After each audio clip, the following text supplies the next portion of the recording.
what a year it's been. Of course, a couple of great young drivers looking to work their way to the Verizon IndyCar Series next year. Let's talk, though, about the weather here today. People are streaming into the place here at the Portland International Raceway. Blue skies, a little bit of cloud, 62 degrees ambient temperature, just 80 degrees track temperature. This will be a different approach to these guys. It was a lot warmer yesterday.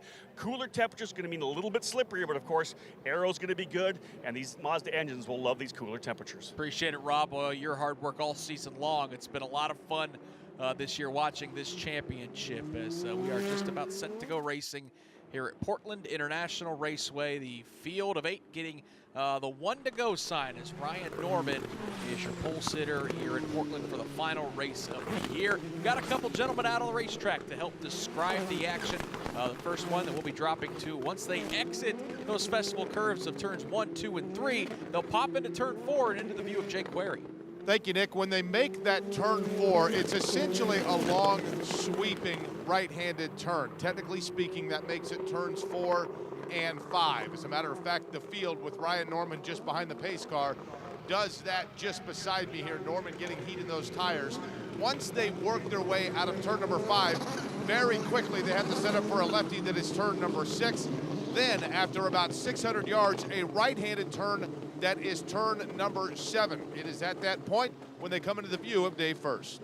Jake, good morning to you. This is essentially a flat road course, not unlike what we see at the road course at the Indianapolis Motor Speedway. But the exit at turn 7 actually slightly uphill before hitting this giant bend to the right. They'll snug up to a concrete wall on the right, Armco barriers to the left. Behind the barriers, we've got some apple trees, pine trees, some marks on some of these vines where beavers have been chewing through them. It's a rustic scene which takes them east into turn 9. It's a Bob Ross painting, Nick Hillman, waiting to happen here at Portland International Raceway as we are set to go this morning. Oh, you know I love those Bob Ross mentions. I love it, Dave. Jake, have a great time out there today as we are set to go racing. Field of 8 making their way to the last couple corners as we are about to see the green flag. Boy, a super disjointed start as they roar out of turn number 12. In fact, the front 4 about the only ones to get away. The front 7 now all catching up, and they may almost go 7 wide. Look at this run down to turn 1 as they stream out. A lot of dust as Colton Herta gets turned. Looks like Ryan Norman made contact. Dalton Kellett drives right through a couple IndyCar signs and ramps up and over those signs. He'll have the lead, though, Jake, as they race into turn 4. But he will not hold on to that lead for long as the full course caution comes out. We will find out how they determine the order here, but the lead car now is Aaron Telitz, followed by Dalton Kellett, Santi Urrutia, then Pata O'Ward, and Victor Franzoni as they work their way under full course caution into turn number 6. Kyle Kaiser, that was an absolute mess of a start. First of all, the roar out of turn 12 wasn't very good, but boy, then they decided to go nearly 6 wide down into turn 1. We're watching the replay here, and we're seeing 6 wide, and it looks like Colton was trying to take that outside and swing all the way to the inside, but obviously there's not enough room for all these drivers, and Dalton Kellett just blew straight through the middle of the... He just gunned it. It looks like they changed the alignment for that for those barriers there, and he might not have seen that before the race, and give him credit for going for it there. That was a pretty hectic start there. Not even sure if we could necessarily pin that on Ryan Norman, who made the contact with Colton Herta, because he had Victor Franzoni to his inside. I mean, it's just it's marbles in a blender, Steve, as they made their way down to turn number 1. Yeah, it's not overly surprising. As I was doing my research for this race, I think 9 out of the first 14 Indy Lights races here had a lap 1 turn 1 incident. So I was actually kind of surprised we didn't go. We went caution free of the first lap yesterday, but that obviously not today. My goodness, Rob Howden, what a start in this final event of the 2018 season. Nick sitting down here right now with Dalton Kellett, both he and Ryan Norman coming in. They're going to put a new front wing on the car of Dalton Kellett. And also it looks like he has a flat right front tire. That thing got so much air when he hit those signs that are used for the runoff area. But I don't think Dalton realized every one of those signs has 2 50-pound bags of sand in each corner to hold them down. You saw when he hit them. He had to hit in the middle of 2. He launched over both of the bags of sand and shot that car in the air. They're going to go to work here getting the front wing on the 28 at Dalton Kellett. Correction, Rob. Those those signs did have 50-pound bags of sands, because Dalton Kellett absolutely destroyed it. Kyle, you're kind of hoping they make one of those internet. Is it a GIF or a GIF? I've never been quite able to put it together, but that may go viral with Dalton Kellett pinning it up and over those signs. When it comes to the pronunciation of GIF or GIF, I've always found that giraffe is a good way to say it. So I call it a GIF.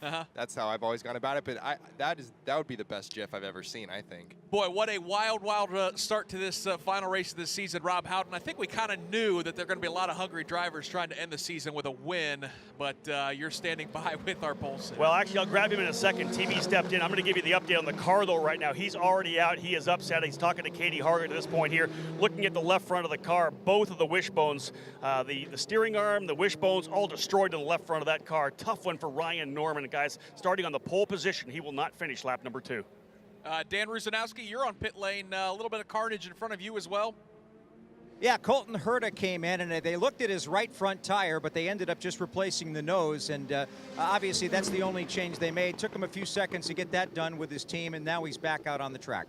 So it is unofficially, I guess we can say officially, Aaron Telitz is your leader here at Portland International Raceway, working lap 2 of 35 here. His teammate Santi Urrutia looked like, honestly, Steve, the two Bilardi teammates might have came out looking pretty good through that first corner incident, as it's Telitz, Urrutia running 1-2. Maybe Pato Award, beneficiary of starting 7th, as he cycled his way up to 3rd. Heeman Choi, they kind of left Heeman Choi at the start of this race. That ended up being a big benefit, as he's now got the 4th position. Yeah, it's going to be definitely an interesting restart here. I imagine Pato might think, hey, I got a win here. And you got two very hungry Bilardi guys there who are both, Santi has 1 win, Aaron has none this season. It's not been the greatest year for those guys, for the Bilardi team. They're used to winning a lot more races than that. So I think this could be an interesting three-car battle up front here. Yep, so it's Telitz, Urrutia, Award, then you've got Heeman Choi, Victor Franzoni, who was caught up in that incident. He's still on the racetrack, running in the 5th spot. Colton Herta has been able to stay on the lead lap. They, as Dan Rusanowski talked about, had to make some quick repairs to that car. So ultimately, it looks like we might have only lost 2 cars out of the race, as Dalton Kellett and Ryan Norman, the 2 Andretti teammates. Certainly, as Rob talked about, Norman's already out of his car, and I would assume Dalton Kellett's the damage to that machine with the way he ramped up and over those signs may very well be terminal as well. Kellett does still sit in that number 28 machine, as the field will see 1 to go. And Kyle, we're going to just try this again with the 2 Bilardi teammates up front. Try it again, we shall, and hopefully we have a little cleaner start this time. I don't think we'll see 6 wide again going into the first corner. I don't think we can. That's the problem. Yeah, exactly. But I mean, I guess it comes down to that was just a really fast start. Yeah. And having the acceleration that early is giving everybody a chance behind you to get that draft and carry all that speed going into the first corner. So maybe a little lack of experience from Ryan Norman to knowing to keep the field a little slower to give yourself an advantage starting from the pole. But that's what you have the road to Indy for, is for these experience to learn that moving up through the ranks. Let's hear from our pole sitter, Rob Houghton. You're standing by with Ryan Norman. Ryan Norman, a tough way to launch their first time for the pole position. You've had a couple of minutes to kind of think what happened there. Can you get a read on what you think transpired? I mean, I think Franzoni was the one that originally hit me, but I feel like there's a good amount of people that just outbroke themselves and just tried to go in so deep, and I think it was kind of an amateur, unprofessional thing to do. I mean, it's the last race of the season. I understand they want to get a race win, but yeah, I mean, I thought we had a good chance to win this race. Sadly not, but I guess we'll just come back next year stronger and go for the championship. So. Look forward to seeing you in 2019. Thanks. Ryan Norman, guys, very disappointed with the chance of starting on pole, trying to go for a race win. Yep, we certainly do hope that Ryan Norman is back in Indy Lights next year, as he really closed the season strong with a win at Gateway Motorsports Park, and was having a good weekend with that pole position. So Aaron Telitz is your leader here at Portland International Raceways. We're set to go back racing, or really get started racing, since we never really did. It's the Bilardi teammates 1-2. We see Heeman Choi already jumping out of the throttle. He's going to let a couple cars go past him. That's going to let the front 3 get away a little bit, though, as we are racing once again at Portland, and we get a no start yellow flag, as race control didn't like that start. Kyle, Heeman Choi doing the smart thing. He knows that his pace isn't necessarily there, but boy, it allowed Franzoni and Herta. They got awful stacked up there out of turn number 12. Yeah, it seemed like an odd place on track to do that, especially right before where the start zone would be. So smart on them to wave that off and get all collected for the next start. Let's go back to pit lane. Another update from Dan Rusanowski. Dalton Kellett is back on the circuit after some extended repairs to his right front. Looks like they replaced the wishbone, a couple of other things. So now he is back on the circuit. Obviously no chance to win, but he could be a factor if he gets tangled with somebody, and we'll have to keep our eyes on that. Yep, looks like Dalton Kellett's going to rejoin the action 3 laps down here at Portland. So Dan is absolutely right. The chance of Dalton Kellett scoring his first career win gone, but he will rejoin the action and gain a little bit more experience in this final race of the year. Field making their way down the back straightaway. Heeman Choi has been pushed back to the end of the pack, so that'll allow Victor Franzoni and Colton Herta, who were involved in that opening lap accident, still on the lead lap. They'll have a chance to race with those drivers, and officially we are getting the reason for that no start was because of Heeman Choi jumping out of the throttle. Here's Aaron Telitz, though. He hasn't won a race this year. Would love to cap off the 2018 season with a victory like he did last year. He will see the green flag, and we're back to racing at Portland International Raceway. He'll lead his teammate Santi Urrutia down to turn 1. Urrutia's got his hands full. Out of Award pops to the inside, looking for that second spot. Award not close enough to take that second spot as Aaron Telitz leads him out of turn number 3. Best battle on the racetrack right now might be that for position number 4. Colton Herta locked him up heading into turn number 4, trying to reel in Victor Franzoni. But the leader is Aaron Telitz. Then behind him it's Urrutia, Award right there. Then Franzoni, boy, Herta really working the wheel, running in the 5th position. Dave first, let's take a look at this. The battle for 4th. Victor Franzoni holds it, but here comes that blue and white of Colton Herta just behind. Gotta think it's only a matter of time before that Yankee blue of Colton Herta makes his way around the 23 of Victor Franzoni. Not gonna happen in this big right-handed bend turn towards turn 8, although Herta takes a look to the inside, then gets back in line through turns 9 and 10, Nick Yeoman. Yeah, boy, Kyle, he took a look, but it gets awful tight down there in turn 9. Yeah, Victor held his ground there. He's thinking maybe if he shows nose, maybe Victor will back out, but Victor stayed strong into it, and you know, that's not a place you want to go too wide, especially with all the dust we've been seeing going up there. But Colton's got a charge down the front straightaway, so he'll go to the inside and easily get around Victor Franzoni into turn number 1. So when they stack up at 9, sometimes that opens the opportunity to get a guy in turn 1, and Jake, that's exactly what Colton Herta did, grabbing that 4th spot. And right now, it's Belardi Autosport holding spots 1 and 2. Again, it's Aaron Telitz, then behind him Santi Urrutia. Then you wait for Award, then Colton Herta, who jumps into the 4th spot. Front 5 has really checked out. Victor Franzoni running in the 5th position. The leader, Dave, first is Aaron Telitz. And this is not unlike some kind of an all-star race where you might find in a second event like this, they invert the field. You've got Award, the champion. He's in 3rd, and now he looks in his rearview mirror and sees that number 98 of Colton Herta. No change through turn 8. It's Telitz, Urrutia, Award, Herta, Franzoni. Yeah, I think, Steve, this is shaping up to be pretty interesting because all season long, those Andretti teammates that run in 3rd and 4th, they've had the pace all season long. Those Belardi guys are going to have a hard time holding those two off. Yeah, they really will. I think it should be an interesting race here to see who can hold on. I think you know, we've got much more temperatures, so tire wear should be an issue. It's going to be interesting to see how patient Pato and Colton are, and how aggressively the other two will defend. Yep, Pato Award trying to run down Santi Urrutia into turn 4. Award has about 2 car lengths to make up to get to that second place running machine of Urrutia. Telitz has the same advantage in the front spot. Aaron Telitz, then Urrutia, followed by Pato Award. Gap back just a little bit before you get to Colton Herta and then Victor Franzoni. Call it a 2-car length advantage for the leader right now in Aaron Telitz, who again started 2nd but now finds himself in the lead. Spaced pretty evenly back to his teammate Santiago Urrutia. Then it's Award, Herta, Franzoni, single file through turn 8. Telitz, Urrutia, Award, and Colton Herta, the front 4 through turn number 9. Let's go back to pit lane and catch up with Rob Howden. Thank you so much, Nick. Obviously a big family out here at the Mazda Road to Indy, but there are some great organizations that continue to grow within the program. I'm standing by with Michael Duncalf from Exclusive Autosport. You had an Ontario and Quebec F1600 team. Now you decided last year to do a US F2000 team. You end up finishing 3rd in the championship, win some races. So of course, why not grow to Pro Mazda, right? And then you get Parker Thompson winning some races as well. You were in the championship battle.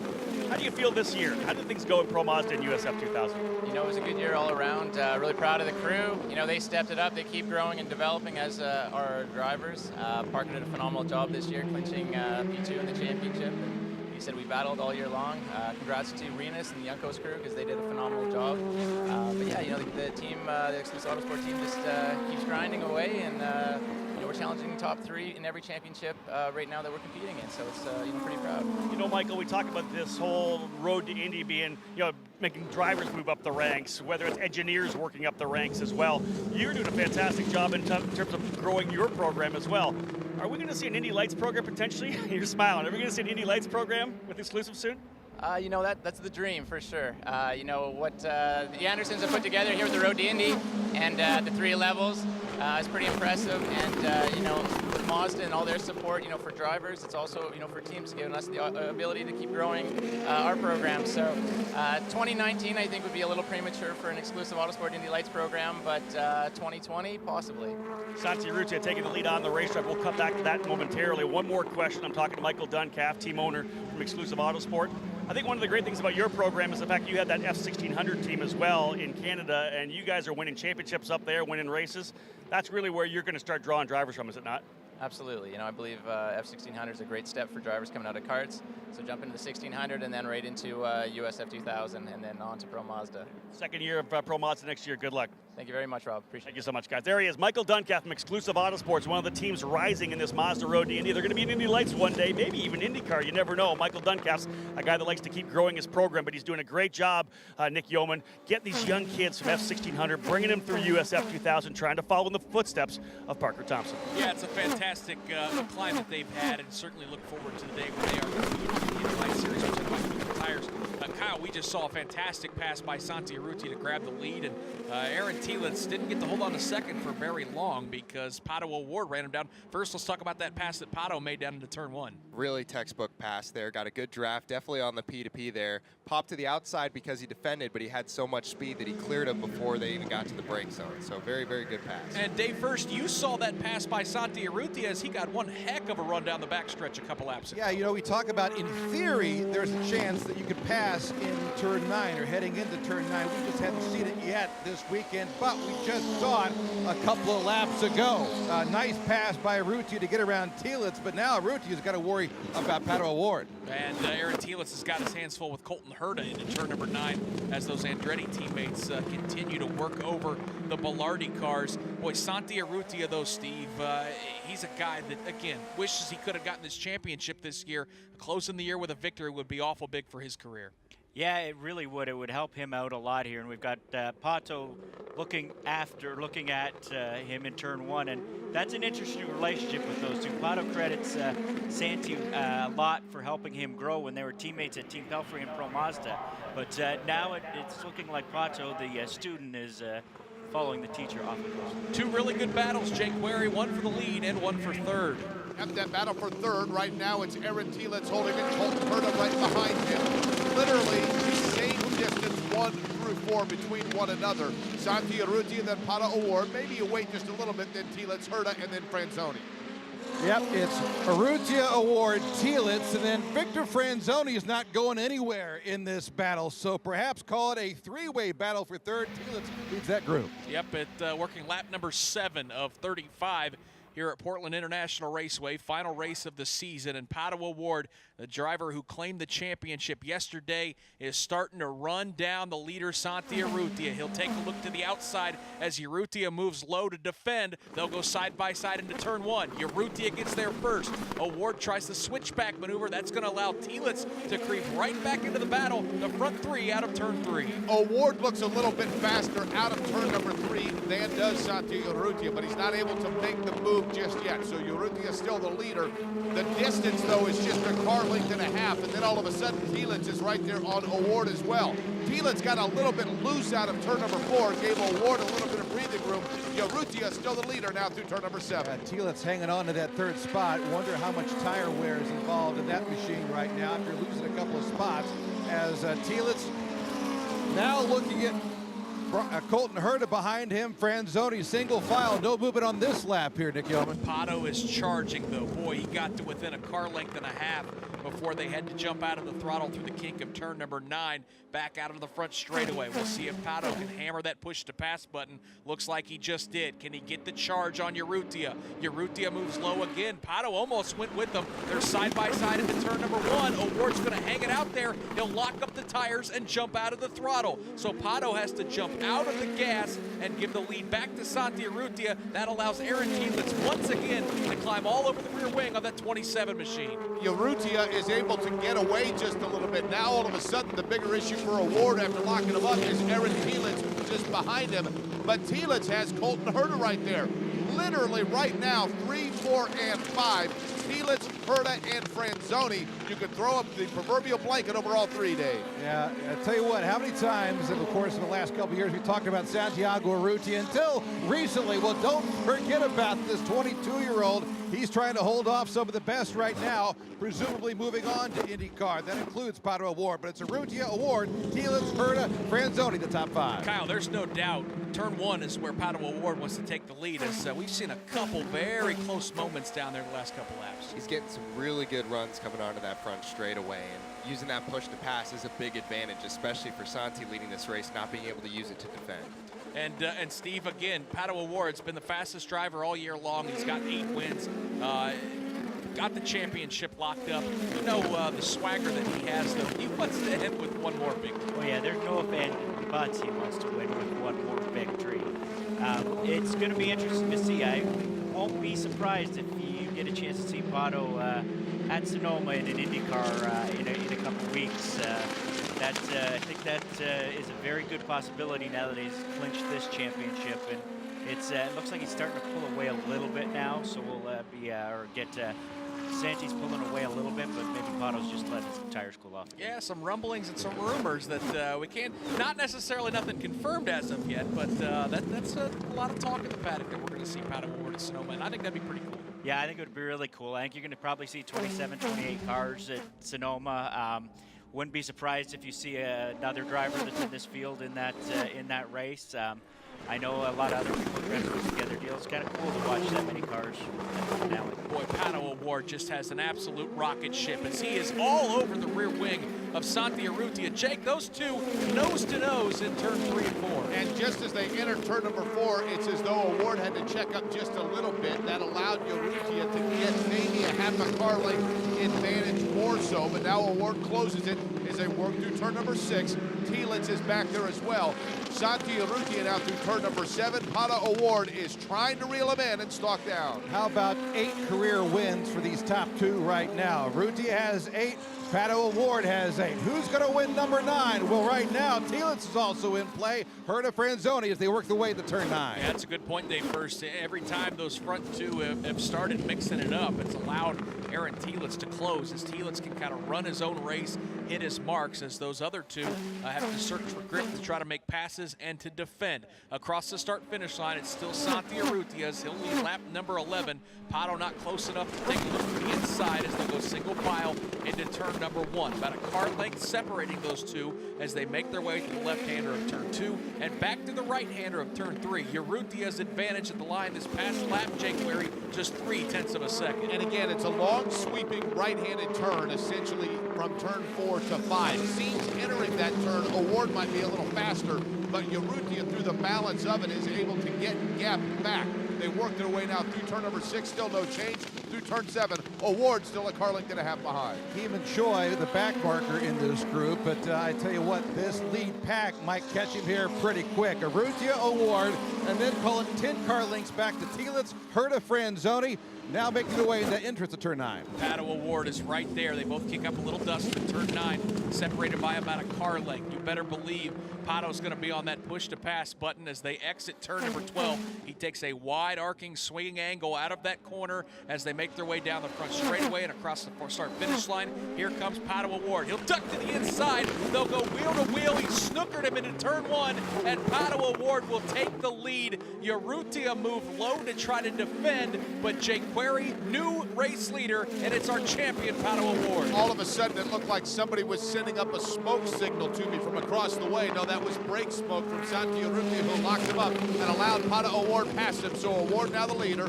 Urrutia in second. Then it's Thielitz, Colton Herta, Victor Franzoni. That's how they run 1 through 5 as they exit now turn number 7. How much fun is Pato Award having to wrap up this Indy Lights season, celebrating with the sombrero in victory lane? Might do so again. He's got about a 3-car length advantage over Santi Urrutia. Kyle, that was an awesome pass, and that's why Pato Award is going to be racing with you guys on Sundays in the Verizon IndyCar Series. No doubt about it. That was an incredible pass, and he had the last couple laps to really read how far Santi was going to defend. And this is a very wide open straightaway. Obviously, we saw 6 wide on the first lap here. So, you know, Santi had to go all the way to the right. And by leaving that little bit of room, he made a decisive move to get to the inside, and now he's in the race lead. So very good job. And Steve, consistently, Santi Urrutia has been one of the hardest guys to pass over the last couple years in Indy Lights. That was about as good as you're going to see, and very fitting that it comes from our champion driver this year. Yeah, absolutely. Santi is well known for his defending, but that was, yeah, Pato, he outplayed him in that one, and, you know, made Santi make a move, and then made it look like he was maybe going to, you know, pop back in behind him, and then Santi moved back over to get to the corner, and Pato dove down the inside, had more than enough time to get stopped and get through the turn first. Boy, just a fantastic pass by Pato Award, who takes over the top spot with 14 of 35 complete, Rob Howden, and the advantage for Pato Award, now a pretty healthy 8 car lengths as they race back out of the front stretch. Nick, Pato Award out front. He's going to be tough for anyone to close in, because when you get Pato out front like that, he's able to put down the laps and pull away. I'm standing with a guy who did the same thing yesterday, Oliver Askew, last year's USF 2000 champion, moved to Pro Mazda this year with a Mazda scholarship, the sole red car for Cape Motorsports. You get your first win yesterday. He'll be back in the car later on today, but your first win yesterday in Pro Mazda, you did exactly what Pato did. You got out front, no mistakes whatsoever. Have you been able to think about that first win? Is it internalized now? Yeah, it was definitely a big monkey off my back for the first win of the season. And it was a really tough one, too, with Renus behind me the whole entire race. I knew that the most important thing was not to make any mistakes. That was the only way he was going to have a chance to get by. So super happy for everyone at Cape Motorsports and Mazda Racing, and thanks to all my supporters. You know, in calling all your races this year, we kind of looked at Toronto being that kind of turnaround for you. You were getting good feel for the new PM18 throughout the season, but was it Toronto where you really kind of snapped? Did it feel like that kind of things fell in place? Yeah, I think the second half of the season we've made big strides, and you know, we're third in the championship now, coming from fifth about mid-season. So we've made a good run here towards the end of the season, and now we're looking towards the off-season, trying to make something happen again for next year. That's the question. What does the future hold for Oliver Askew? Where are you looking? Are you trying to go back to Pro Mazda, potentially Indy Lights, or you just wait to see what comes? I'm open to all opportunities at this point. The most important thing for me is to continue my development in the road to Indy. Whether it's Pro Mazda or moving up into Indy Lights, I'd be happy to stay in the series. We look forward to having you back next year. Thank you. Oliver Askew, folks, definitely a guy you want to watch. A great young driver out of Jupiter, Florida, won the championship last year in USF 2000. Tremendous run this weekend here in Portland. A winner yesterday. He'll try to back it up today. Yep, super talented young man, an impressive guy too, Oliver Askew. Big things ahead for him, and wish him the best of luck as he goes racing a little bit later today. Rob Houghton will have that call for those of you watching online on the YouTube streams that we've been on all season long. Thank you so much. This is the Indy Light Series presented by Cooper Tires. Just one step below the Verizon IndyCar Series, and we've seen quite an interesting race, Kyle Kaiser. It started off with an opening lap accident in turn number 1. Pato Award, one of the drivers that made it through it, and slowly but surely he's charged his way to the front, and now he's got a healthy 2.6 second lead. Pato is showing why he's earned this championship, and he fought really smart, was patient with Santi defending, and once he made his move and got into the lead, he's really just checked out, to be honest. So good job on his part. And Jake Query, the guy that hasn't necessarily charged the field like I thought, and it might have to do with the fact that he was involved in that accident, is Colton Herta, who's kind of stuck right there in the 4th spot. Yeah, and he's got Victor Franzoni, who's done a nice job staying with him. Herta right now, Dave, behind those Bilardi teammates. Franzoni runs just behind the 98. Yeah, Pato Award definitely checking out now as he's followed by Urrutia, Thielitz, and Herta. they're pretty evenly spaced. 2, 3, 4, 5, call it 3 car lengths in between each one, Nick. Yeah, where they're not evenly spaced, though, is up front because Pato Award, after clearing Santi Urrutia just a few laps ago, has just been laying down some incredible qualifying style laps. His previous lap at a minute 3.6 just turned a minute 3.7. Ryan Norman's qualifying lap, Kyle, yesterday was a minute 4.0, so Pato clearly just has an incredible amount of pace in that car. Pato's kind of reminded me of Will Power's driving style right now. Just go out and turn insanely fast qualifying laps the whole race, and looks like it's going to work for him here. Steve Whittick, let's talk a little bit about that Verizon IndyCar Series race coming up a little bit later today. Looked like a 2-horse race in the championship, and then Will Power goes and wins at Gateway, and then wins the pole for this race today. Pretty interesting way the championship contenders, the one at the top, Scott Dixon, buried in the middle of the pack. Alexander Rossi starts third. Will Power again on the pole. This is shaping up to be one heck of a race today, and certainly the battle for the championship interesting as well. Yeah, it really is, Nick. It's going to be a fascinating game of chess today, I think, to see exactly how it all plays out. You've got Scott Dixon, who hasn't really qualified well on any of the natural terrain road courses, but has raced very well on them. You know, and then you've got Will Power up front, who's on a roll.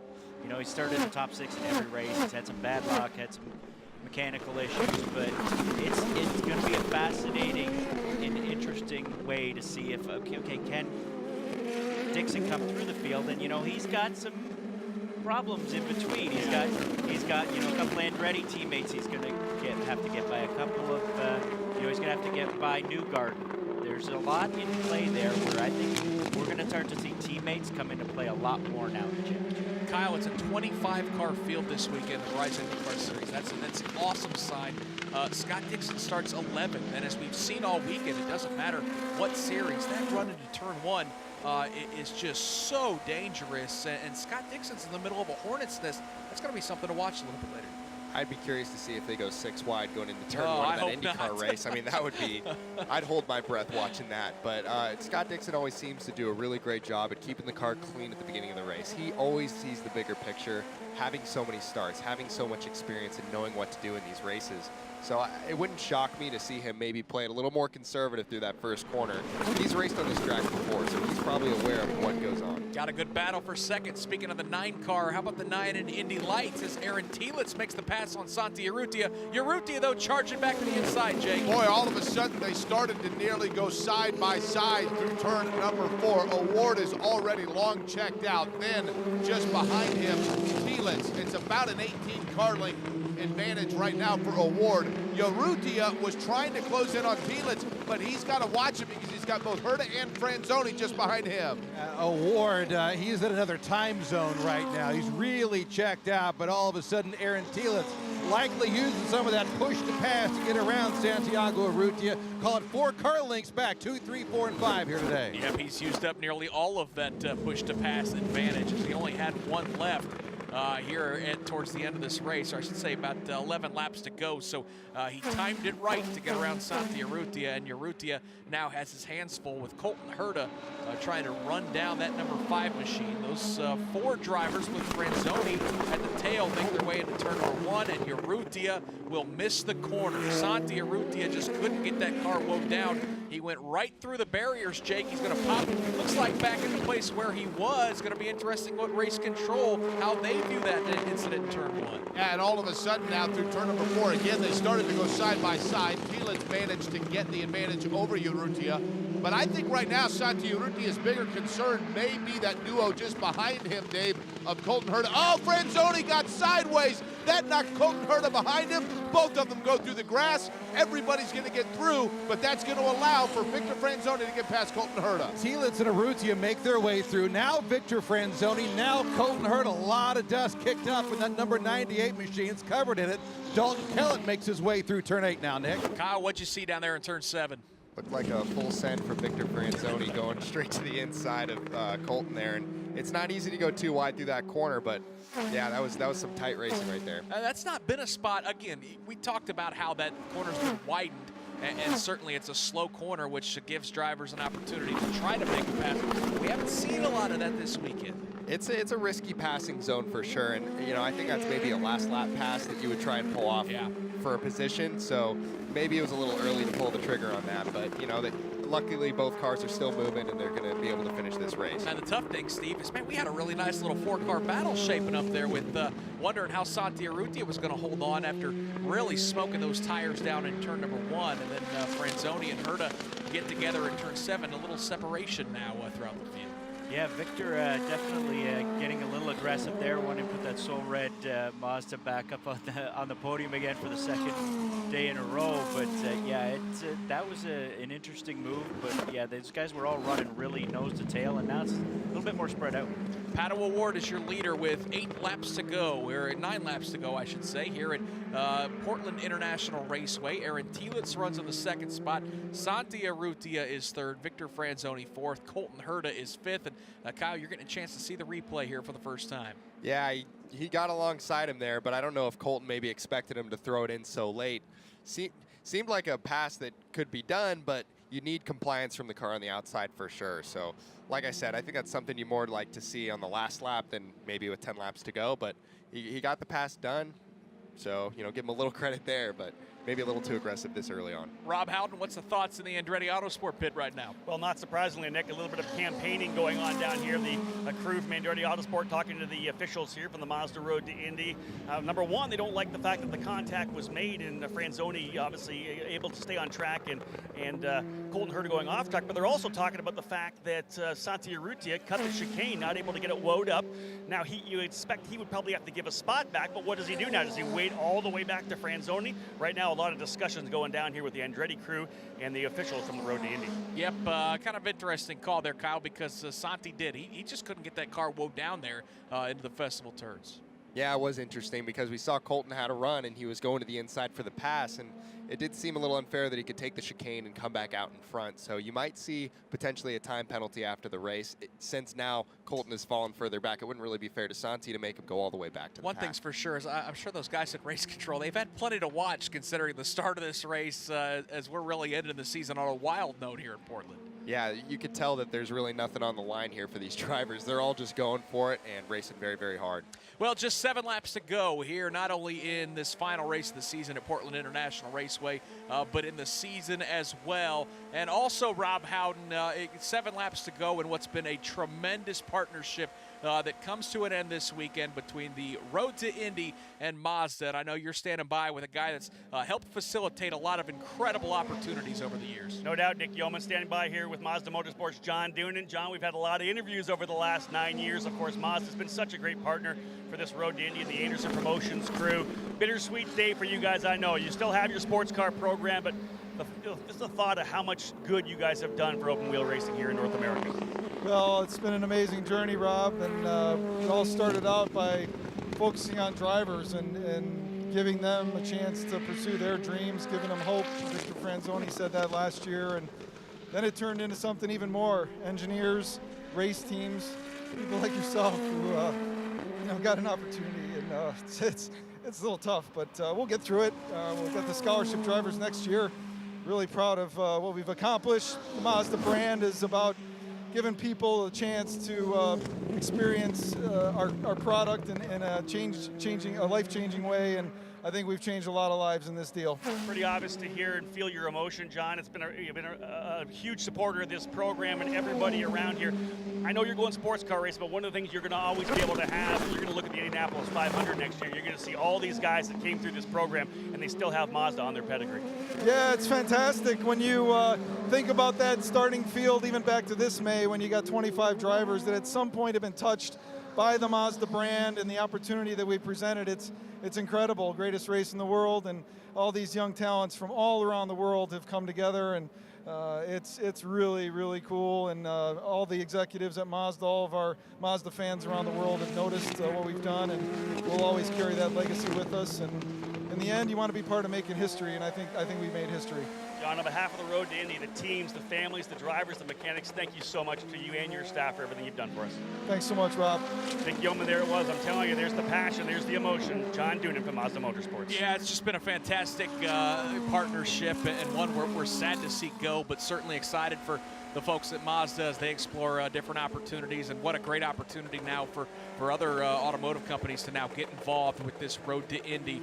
So super excited for the future, and everyone at IndyCar Radio, we want to thank the folks at Mazda as well. We've really enjoyed doing those MX-5 races over the last couple years as well. Down the front straightaway, we're seeing Victor Franzoni let Colton Herta pass to the inside. Kyle, race control, took a look at that incident down in turn 7 and told Victor Franzoni, yeah, you need to give that spot up for an overly aggressive maneuver there. Yeah, it's understandable. It was a very late pass, and you know, there wasn't a lot of room left at the exit there, and he did kind of push him off. So understandable for them to make that call. Franzoni, though, Steve, has a pretty quick race car, so certainly he's going to be jumping right back into the gas. And I don't think this battle for fourth is necessarily going to go away. No, I don't think it is either. And now it looks like that Tucson is also catching up to Santi very, very quickly. So I think we might have our three-car battle back on the ropes here. Dave, first, here comes Victor Franzoni. He's looking to the outside.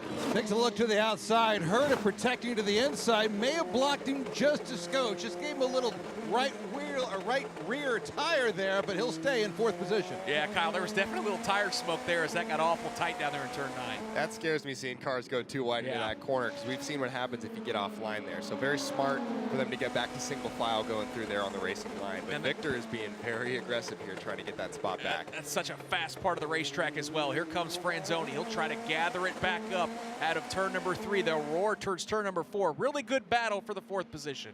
Colton Herta right now works his way into turn number 4. Franzoni this time perhaps a little bit more gapped back than he was last. But entering now as they exit 5 and into 6, Franzoni gets a little bit of imbalance in the rear of the race car and allows Colton Herta to get himself a little bit more room. But now it gets closer as they exit turn 7. All over that rear wing, Victor Franzoni wanting that 4th spot back. Now the gap, I'd call it 4 car lengths. Herta a little more cleanly off turn 7, now into turn 9. Yeah, Herta gets a nice charge down the back straightaway and gaps Franzoni by about 4 or 5 car lengths. That lets our attention shift towards the front of the field and towards our champion, Pato O'Ward, who sees 2 laps to go here at Portland. The lead, Jake Query, is 7.4 seconds for Pato O'Ward. He has been so good over the course of the season. We talked about it yesterday. Colton Herta had the incident in Toronto with the thumb injury that caused him to have to sit out, and that all of a sudden got separation in the points championship. Dave, the reality is Pato O'Ward just kept doing his own thing, maintained consistency. He's looking to sweep here in Portland. It's a small field, granted, but his worst finish this year has been a 7th. His worst start, 7th here at Portland International Raceway. Pato O'Ward has been the class of this field all season long. Makes you wonder how good he's going to be in the Verizon IndyCar Series. Yeah, boy, after claiming the championship yesterday, you wondered how could he top it. This may be one of the best drives he's had all season, avoiding that first lap accident, coming from the 7th position, and now he will see the white flag. Final lap of the season here in the Indy Lights Series presented by Cooper Tires. Pato O'Ward, your 2018 champion. Just a couple more corners, 1 more lap to go. Jake Query, let's bring him home. Pato O'Ward for the final time here at Portland. He is only a quarter of the way through his 19th year on the planet, but Pato O'Ward in Indy Lights here in his first year has been sensational. Little bit loose through turn number 5, now very clean through turn number 6. Dave first, here comes the leader for you, Pato O'Ward out of turn number 7. Some of the final turns of the season. Where is the time gone? A long journey that began in the streets of St. Pete. Remember, it all started with that impressive pole position for Aaron Thielen. Since then, a championship run for Pato O'Ward. Flashes of brilliance from Colton Herta. And hold on, one more fantastic memory. The 19-year-old from Monterrey, Mexico. Pato O'Ward heading your way, Nick Yeoman. We could be very well witnessing the start of something really special. Out of the final corner, Pato O'Ward's going to sweep the weekend en route to a championship. He will win the race here at Portland International Raceway to cap off the season. Pato O'Ward, your 2018 Indy Lights champion. picks up the win here in race number 2. He's going to go down to the festival curves and pump those fists. Maybe little donuts. Yep, I think so. Some donuts from our champion, Pato O'Ward. And he might have just stuffed it in. No, I thought he jumped on the brakes. I thought he was going to stuff it in the tire barriers, though, Kyle Kaiser. But boy, what a fantastic run to come from 7th as Pato O'Ward picks up yet another win in Indy Lights. He's getting really close to that barrier Making us there. nervous I'm a little watching bit, these donuts, but man, what a great win for him and amazing drive. Aaron Telitz comes home in the 2nd position. Santi Urrutia finishes 3rd. Colton Herta ends up 4th. Victor Franzoni is 5th. Heeman Choi will end up in the 6th position. Dalton Kellett 7th. Ryan Norman 8th.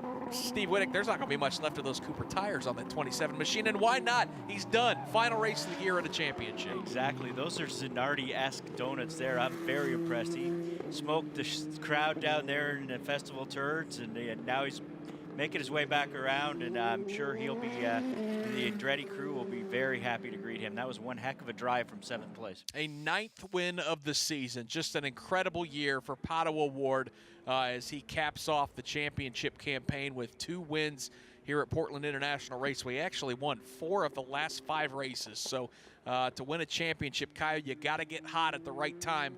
And he and Colton Herta were neck and neck through the most of the first 2/3 of this season. But there was no doubt about it who the best driver and best team was. The 2018 Indy Lights Championship presented by Cooper Tires is finally over. It's gone by so quick, but this man right here, Pato O'Ward, is the champion as he gets some extra congratulations from the boys from Belardi. Hey, does that remind you you just won an Indy Lights Championship? Yeah, not so much the cold, though. It doesn't feel that good. You're a champion, Pato. Congratulations. Santi and Aaron congratulating you. When you got out of that car, you had Chris Pantani, Dan Anderson, and John Doonan standing behind you. Those are 3 guys that believe in you and support you. What's it mean to finally get that trophy here today? First of all, I want to thank Mazda, Cooper Tires, everybody in the series that have supported this for years and years and years to come. And I'm so proud of what I got to achieve with my team. It's been a teamwork. It's not just me. It's been the whole Andretti 10, not just my mechanics, but everybody within the atmosphere of us. And it's been an absolute awesome year. And what a way to end it with a sweep. And I'm proud of myself. I'm proud of everybody in the hard work. This one goes to them.